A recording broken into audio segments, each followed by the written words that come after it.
नमस्कार, लोक वार्ता न्यूज में आपका स्वागत है। मैं प्रभात कुमार।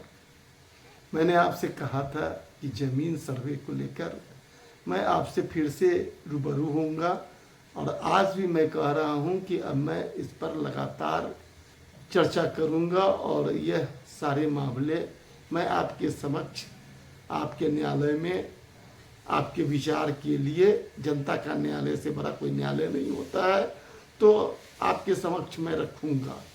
क्योंकि जिस तरह से जमीन सर्वे को लेकर पूरे बिहार में भ्रम की स्थिति है और कुछ लोग इसको किसी भी तरह से ड्रॉप आउट कराना चाहते हैं, इसमें समय का खेल करना चाहते हैं। कुछ मामले सही भी हैं और कुछ मामले गलत भी हैं। और जिस तरह यह मसला एक बहुत बड़ा मसला है, यह 14 करोड़ लोगों के का मामला है और 14 करोड़ लोग जो इससे जुड़े हैं, लगभग 4 लाख से ज़्यादा परिवार के ये लोग हैं, उनका यह भविष्य है और यह उनके लिए बहुत ज़रूरी है। लेकिन 10% लोग जो किसी ज़माने में ज़मीन के मालिक थे, ज़मींदार थे और अंग्रेज़ों ने उन्हें पट्टा दे दिया था और आज उसकी बदौलत वे बड़े बड़े अधिकारी के पद पर तैनात हैं, राजनेता हैं और समाज के प्रभावकारी लोग हैं ये। और वे जिस तरह से उन्होंने, उनके पुरखों ने, उनके परिवार के लोगों ने इस ज़मीन को जिस तरह से अर्जित किया है, अब उस ज़मीन को उस सही साबित करना और उस पर अपना अधिकार स्थापित करना एक बड़ा कठिन कार्य हो रहा है।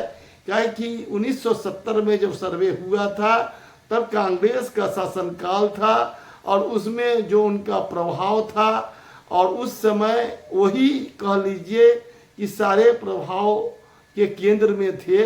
लेकिन सामाजिक न्याय की क्रांति के बाद जिस तरह से बिहार में परिस्थितियां बदली है, खासकर 3 दशकों में अब जो स्थिति है वह 1970 वाली नहीं है। जिस तरह से 1970 में जमींदार के जो मुंशी मैनेजर थे, उन्होंने जिस तरह से गरीबों को परेशान किया, जो लोग किसी कारण गांव में नहीं थे और बाहर नौकरी करते थे या कमाने चले गए थे, उन लोगों की ज़मीन का बंदरबाट जिस तरह से किया गया और जिस तरह से 10 कट्ठे ज़मीन को 7 कट्ठे में तब्दील कर दिया गया, किसी को बढ़ा के नाप दिया गया, किसी को घटा के नाप दिया गया। जिसने पैसा दिया और उसके आधार पर अमीन से लेके कर्मचारी और उस जमींदार के मैनेजर और मुंशी ने जो खेल किया, उसके जो मुकदमे हैं, जो उसका मामला है, जो उसका केस है, आज भी बिहार के अदालतों में भरा पड़ा है। इसी कारण कहा जा रहा है कि 70 के सर्वे में जिस तरह से वकीलों को कमाई और उनके फसल लहलहाए थे, वह उसकी अभी भी कमाई खा रहे हैं। ऐसा एक पत्रकार का कहना है, कुछ लोगों का कहना है, ये मेरा कहना नहीं है, लेकिन ऐसा लोग कहते हैं कि अदालत में मुकदमा का भीड़ और वकील की कमाई, इसके कारण जो 70 में सर्वे हुआ था उसके कारण बहुत बढ़ गई थी और उसमें बहुत बड़ी गड़बड़ी हुई थी। और वह गड़बड़ी 2024 के सर्वे में नहीं हो, इसको लेकर भी एक आशंका बनी हुई है, परेशानी बनी हुई है। तो जैसा कि मैंने कहा कि यह मामला 4 करोड़ परिवार और 14 लाख बिहार की जनता से जुड़ा है। ऐसे में आप समझ सकते हैं कि सरकार के लिए भी कितनी बड़ी चुनौती है। लेकिन जिस तरह से भ्रष्टाचार का हवाला देके, कर्मचारियों के कमी का हवाला देकर कुछ लोग इसको टालना चाहते हैं, कुछ लोग इस पर बाधा डालना चाहते हैं। लेकिन जिनके पास बहुत कम रकबा है, बहुत कम ज़मीन है, लेकिन उनकी ज़मीन कब्जे में है, अब सरकार अगर चाहे तो उसको सहूलियत दे सकती है। और जिसके कब्जे में ज़मीन है, जिस बेचारे गरीब का ज़मीन है, अगर उसके पास पेपर भी नहीं है तो स्थानीय लोगों से उस पर पंचायत के आधार पर, लोगों की गवाही के आधार पर जो धांधलियां हुई थी उसको खत्म करके उसको बंदोबस्त किया जा सकता सबसे है। बड़ी गड़बड़ी का कारण गैरमजरूआ जमीन है। गैरमजरूआ आम से गैरमजरूआ खास में जिस तरह से जमीन को तब्दील किया गया जमींदारों के द्वारा, इसके कारण सारी परेशानियां पैदा हुई। और वह जमीन अब दिल्ली से, विदेश से अटर्नी, पावर ऑफ अटर्नी के माध्यम से उसको बेच भी दिया गया है। और अब जब जमीन का सर्वे हो रहा है, जब उसके ओरिजिनल कागजात की जरूरत हो रही है, तो उनको यह काम पहाड़ लग रहा है। कोई विदेश से नहीं आना चाहता है, तो कोई महानगर से नहीं आना चाहता है, किसी को अपने नौकरी से फुर्सत नहीं है। तरह तरह की परेशानियां हैं। कुछ परेशानियां स्वाभाविक है और कुछ परेशानियां तो होना ही था, या आज हो या कल हो, जब भी होगा तो होगा। लेकिन जो वर्तमान नीतीश कुमार सरकार है, अगर इस सरकार में यह काम नहीं हुआ और अगर फिर पुरानी लोगों की सरकार आई और पुराने लोग सत्ता में काबिज हुए, तो आप भूल जाइए कि जमीन के सर्वे के बारे में भी कोई सरकार या कोई मुख्यमंत्री सोच सकता है।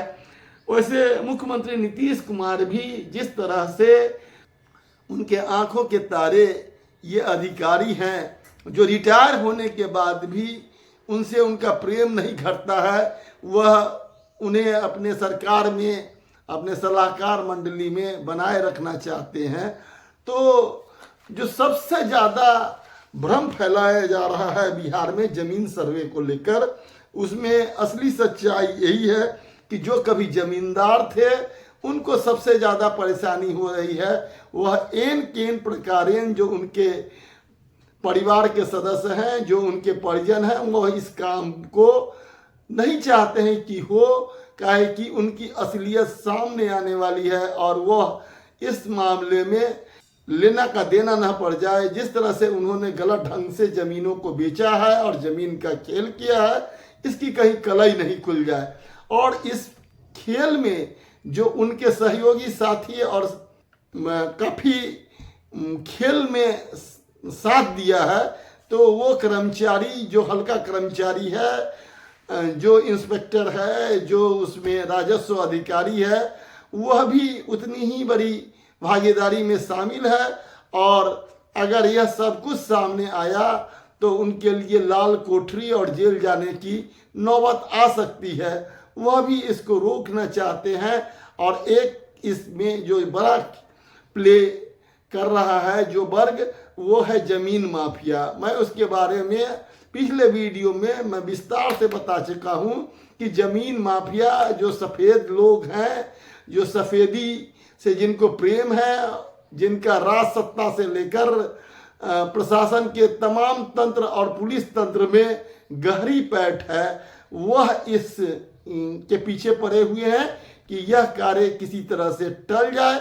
और इस कार्य को लेकर हाल के दिनों में जो 2-3 दिन पहले से सरकार पर दबाव बनाने का खेल हुआ है, बताया जाता है कि मुख्यमंत्री के सबसे बड़े करीबी विजय चौधरी और उनके एक साथ एक अन्य जो विधायक और नेता हैं, वह मिले हैं और मुख्यमंत्री को कन्विंस करने की कोशिश कर रहे हैं कि इस काम को ड्रॉप कर दिया जाए। आज इतना ही। आपको बहुत बहुत धन्यवाद। प्रणाम।